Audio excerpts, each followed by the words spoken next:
Bismillahirrahmanirrahim. Alhamdulillah, mun dawo zango na biyu kamar yadda na ambata a game da mulki da ake a wannan ƙasa tamu Najeriya. Na ce mutum uku ne suka haɗu suke tafiyar da rayuwa ta mulki a wannan ƙasa. Kowane ɓangare idan aka samu taɓarɓara to za a samu matsala. Sai na kawo kashi na farko na ce malamai. An samu rauni daga cikin wasu malamai ta inda ba su kira yadda ya kamata ba, aka samu matsaloli a mulkin da ake a Najeriya, shi yasa ake shan wahala. Kashi na biyu shine na ce mabiya suna da laifi su ma sun taimaka wurin samun taɓarɓara a yadda ake mulkan su, suke faman wahala da dai sauransu. Sai kashi na uku su ne shugabannin su kansu. To na yi bayani a bidiyo na farko matsalolin da aka samu daga cikin wasu malamai, ba duka ba, na kiristocin da na musulman. To yanzu mabiya su ne kuma ummul aba'is, su ne matsala babba, saboda su suke zaɓe kuma su ake mulka. Kuma daga cikin mabiyan ne ake samun shugabanni, ake samun malamai. To idan aka samu taɓarɓara daga wurin malamai da shugabanni da kuma ainihin su mabiyan, to shikenan za ka ga ana rayuwa ne wata iri kawai, rayuwa ta wahala, ba ci gaba, babu komai. To mabiya su ma gaskiyar magana sun taka rawa gurin yadda ake mulki, kamar mulkin mallaka ko kuma mulkin kama karya a wannan ƙasa sama da shekara wurin kusan 25 baya, ko in ce 30 ma, har zuwa yanzu wani irin mulki ake wanda ba shi da daɗi, sai dai kawai godiyar ubangiji da kuma yin addu'a. Su mabiya su suke yin zaɓe, su suke zama su ga cewa wane zai mana adalci, bari mu roƙi Allah a kai mu zaɓe shi.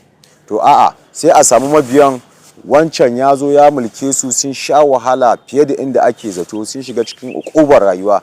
To idan tenuwa din shi ta ƙara zagayowa, aka dan saka musu yan wasu abubuwa na wanda ba su taka kara sun karya ba, sai su ƙara zaɓar shi dai ya kuma ƙara gasa mana aya a hannu na wa'innan shekarun. To mabiya idan ba su canza wannan ɗabi'u ba na zaɓen wanda zai mulke su bisa amana da adalci, to wallahi za a ta tafiya ne a haka daga generation zuwa generation. In su sun kauce, yayansu ma haka za su taso su ma a mulke su, har in talakawa zai zamana in zaɓe zai zo za a rika ba su ɗan taliya kwaya 2 kwaya 3 da omo ko sabulu da 1,000 ko 500 musamman mata. To mun riga mun kashe kanmu.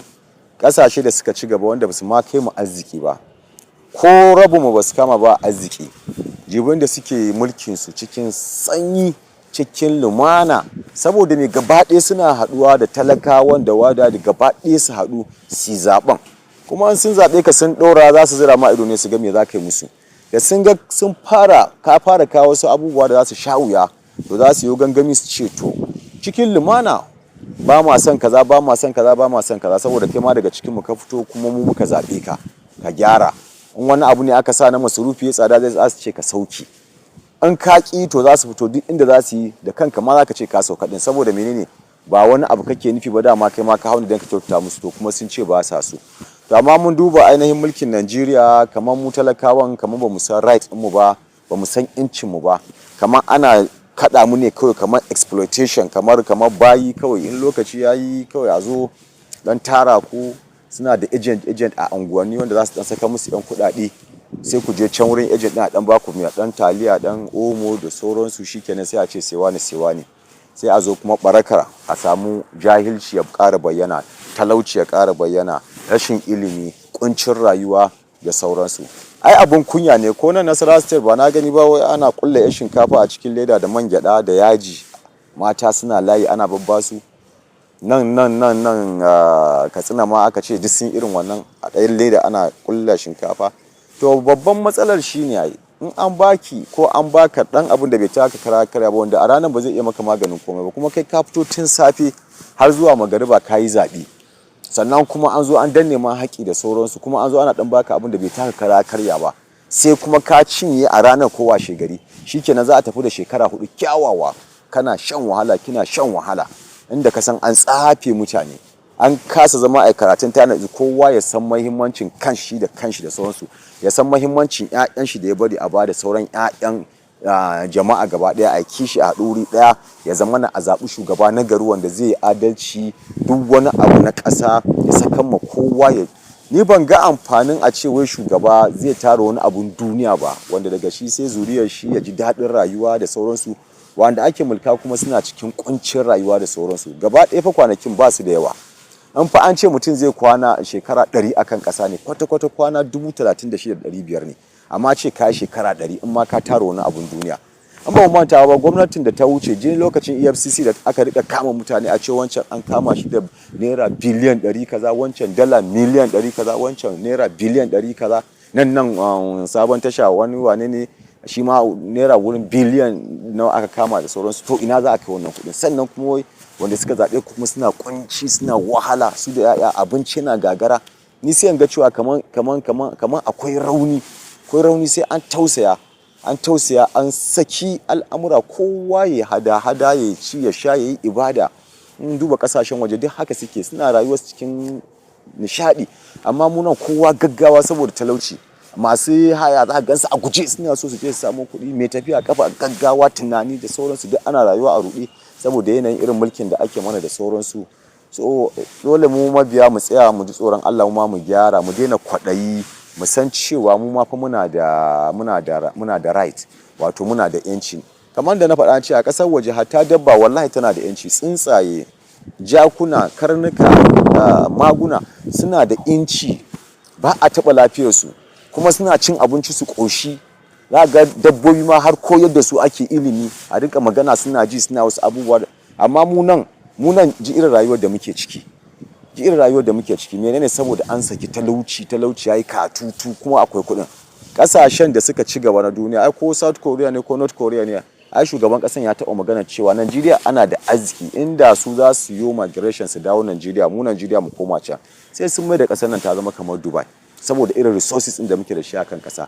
To amma me zai sa a ce wai gidanka akwai rijiya, kuma shan ruwan rijiya yana maka wahala, kishi na damunka, kuma ga ruwan kana kallo? Ba ƙaramin matsala ba ne. Sai mun tsaya mun natsu wa kanmu faɗa, mu ma mu daina sa kwaɗayi akan abin da gwamnati ta ɗiba ta ajiye, tana tsakura mana in lokacin zaɓe ya zo kuma mu zaɓa, mu zo kuma ta gasa mana.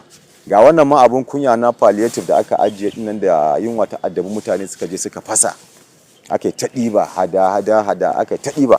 Ƙarshe me aka yi? Shela wai cewa aka yi an sa maganin ɓera a ciki duk wanda ya ci. Wannan ma akwai kunya a ciki, lafazin irin haka akwai abun kunya a ƙasa irin ta Najeriya mai ɗimbin arziki, wanda bai kamata a ce akwai talaka ba. Jibi kuma Ghana lokacin wuraren 80s din nan suke zuwa suna tallan fanke a ka don su samu kwabo sisi da irin wannan keken ɗinkin nan na hannu. Amma tun da Allah taimake suka samu shugaba na gari ya daidaita sahu, gashi na duk sun tafi, sai dai yanzu 'yan Najeriya ne suke zuwa Ghana neman abinci. A wannan ba karamin abun kunya ba ne ga ainihin 'yan Najeriya da shugabannin da malaman da kuma su kansu talakawa. Saboda haka da malamai da shugaban da mu talakawan duk mu tsaya mu natsu, mu ji tsoron Allah, a ba kowa haƙƙin shi. Rayuwa kwata-kwata ba ta da yawa. Masu mulki sun mutu, shugabanni na ƙasa, malamai sun mutu, babu wanda zai dawwama, kuma duk an san haka, malaman suna faɗan mana haka. Haka talakawan ma, abin da nake kira ga talakawa dai su yi ƙoƙari su cire kwaɗayi, su kuma daure kansu, su yi haƙuri. Duk wanda za a zaɓi na kirki, wanda zai tabbatar da adalci wa ƙasa, ya saki komai, kowa ya samu walawa, kowa a bashi haƙƙin shi. To ina ganin yin hakan shine zai zama na talaka ya samu faraga. Sun faɗa sun ce a America, talakan America yadda mai kuɗin America yake cin kaza ya ci nama da sauransu, talakan America shi ma haka yake ci. Irin ƙasar su Gaddafi ɗin, irin su London, su China da sauransu, talakawan inda suke cin abinci su ƙoshi, haka masu kuɗin suke ci. An ce in ka ga ma bambancin mai kuɗi da talaka irin su America sai dai wurin kallo, wurin nishaɗi, wurin hotel, amma kowa yana wata, za ka gansu cikin kwanciyar hankali. To amma mu nan me zai sa? Kuma da ba dan ma zan iya cewa mu mun fi America arziki. Allah mana arziki ya fi kala 100 a ƙarƙashin ƙasa. To amma kuma jin da ake wahala, saboda haka sai mu tsaya mu gyara. Ubangiji Allah ya sa mu dace, in lokaci ya mu tsaya mu ringa roƙon Allah, mu zaɓi wanda zai mana adalci. Assalamu alaikum.